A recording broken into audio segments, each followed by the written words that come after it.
आज आपका जन्मदिन है। जन्मदिन मुबारक हो भगत सिंह। ओए थैंक यू यारा। कैसा है तू?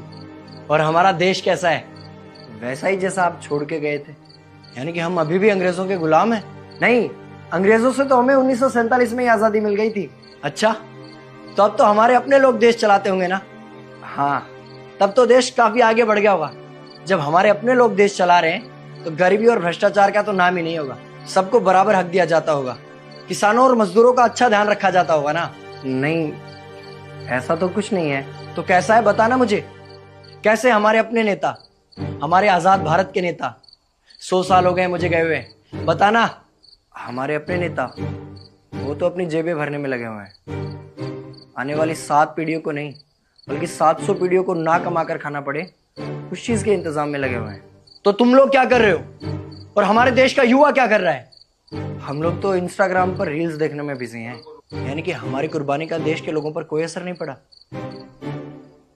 देश के लोगों में कोई देशभक्ति नहीं, कोई देश प्रेम नहीं।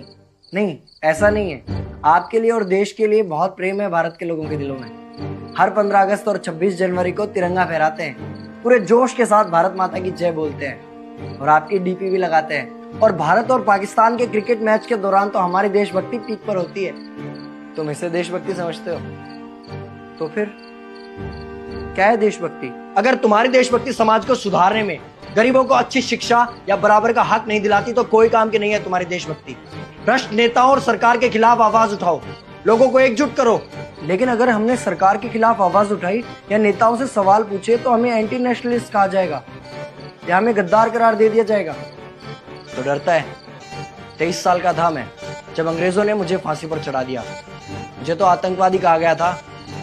अगर अब नहीं जागे तो ये देश सोता रहेगा। ये सरकारें, ये नेता देश को बेच खाएंगे। इस भ्रष्ट सरकारी तंत्र से लड़ो। देश को क्रांति की जरूरत है। क्रांति यानी कि हमें हथियार उठाने होंगे, बंदूकें उठानी होंगी जैसे आपने उठाई थी? नहीं, हमारी क्रांति विचारों की थी। जब अंग्रेजी हुकूमत ने हमारी आवाज नहीं सुनी तो हमने और जोर से आवाज लगाई और अपने विचार रखे।